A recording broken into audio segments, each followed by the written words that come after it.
using these tools in a wider context. So these tools aren't just for the soft and delicate moments, but actually enable us to use silence as a major component of all pieces of music, switching characters, different types of silence, radical silence. In this final example, the Appassionata Air by Karen Harmon, silence plays an almost equal role to the notes themselves. It's a piece for solo violin, so atmosphere is essential for creating contrast. The piece requires sudden changes in mood and color over the course of very short spaces of silence. So let's have a look at this.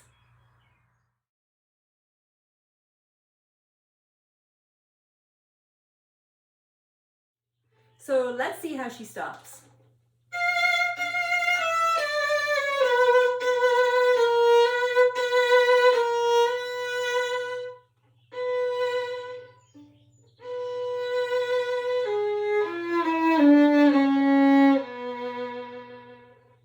So we've got these tiny repeated Bs.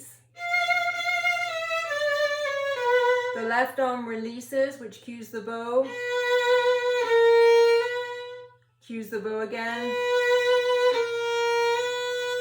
And then the left arm moves quite a long way in its leap compared to the bow, which barely moves.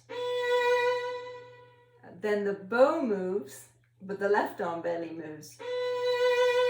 So these are important things to notice about the size of the leap in both arms. If we don't realize that, then the right arm very often will want to mirror, and we'll end up with a big motion here in the arm, but it's actually very small. Then the right arm makes that larger motion, and it's over shape.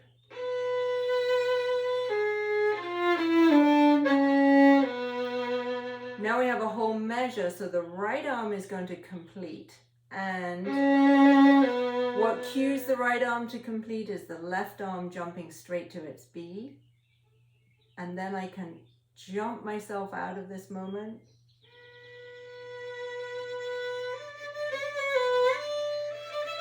Fast leap, fast leap.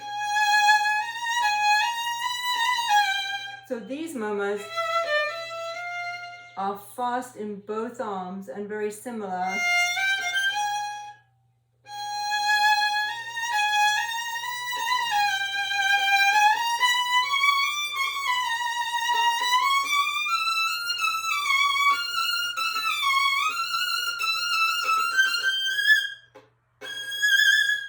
Another important moment where I'm going over the new G sharp, but not on it. So I can express it.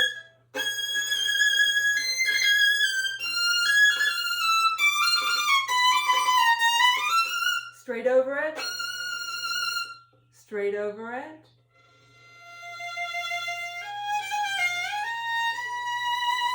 So going straight over it means I'm ready, but I can start it with a different color.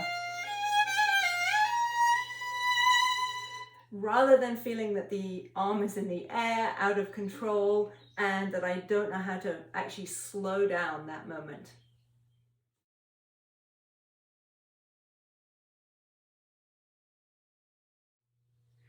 So we have very concrete tools with which to sculpt rest and silence, enabling us to communicate all kinds of different types of musical silence while obeying the laws of the body so we feel comfortable and in control.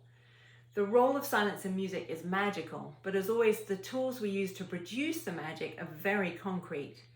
We have the two basic options: leap directly over to the next note or leap into the silence and then out again.